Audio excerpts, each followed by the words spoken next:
Oh, hi, teens. Tug Johnson here. In Santa Cruz Adjacent, life on the beach has always been about the timeless struggle between the law and the lawless.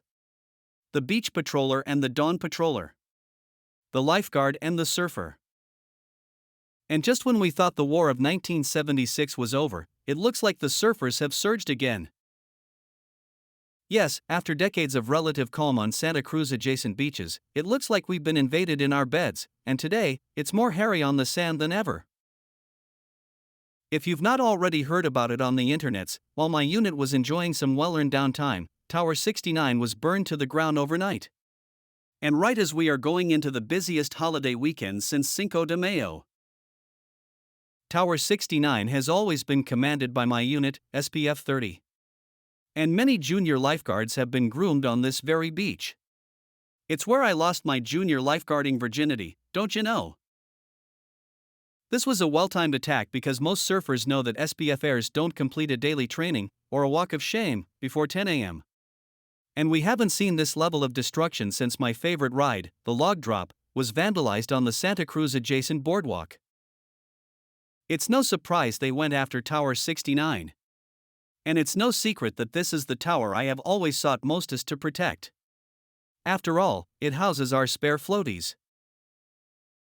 Even more, not only does Tower 69's shade serve as our own Chappie the homeless guy's protection from triple-digit temperatures, but it's also where he enjoys an illegal upload over our unprotected network. At the heart of the issue is Santa Cruz Adjacent's recent proclamation that there shall be no Johnson in any tower. And you will all remember that I was outed in 2022.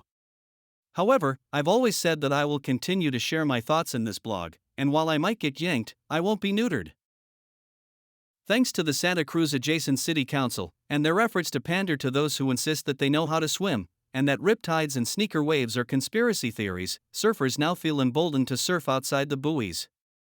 And outside the law. Even worse, many of our city council members, and even our own Mayor Juanita Horsebath, have continued to campaign on the platform, defund the lifeguards, just to win votes from these same offenders. You may think that as a lifeguard it's routine for me to get a raise. But it's not. No, teens, in recent years Santa Cruz Adjacent has fallen behind other adjacent cities in both pay scale and benefit package. Our motto around here has always been, over 1 billion saved. But that record is now in jeopardy as Santa Cruz Adjacent faces cuts to its lifeguarding budget thanks to such progressive policies. In the past, we've always managed to raise extra money with bikini car washes, dragging for pinks, and even eBaying unclaimed swimsuits from the lost and found. But that still leaves us with a big gap to fill to replace my tower. Even worse, this money is already desperately needed elsewhere. Now how will we pay for our community outreach programs such as Beaches for Beaches, Pack Out Your Needles, and my own personal favorite, Surf Trunks for Jeans? And it's not like lifeguarding has ever been a way to get rich. We do it for the love of it, for the free sunblock, and for the thongs of people.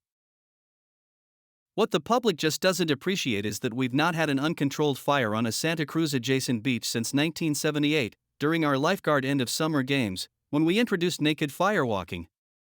Yes, teens, that's when Blackball was born.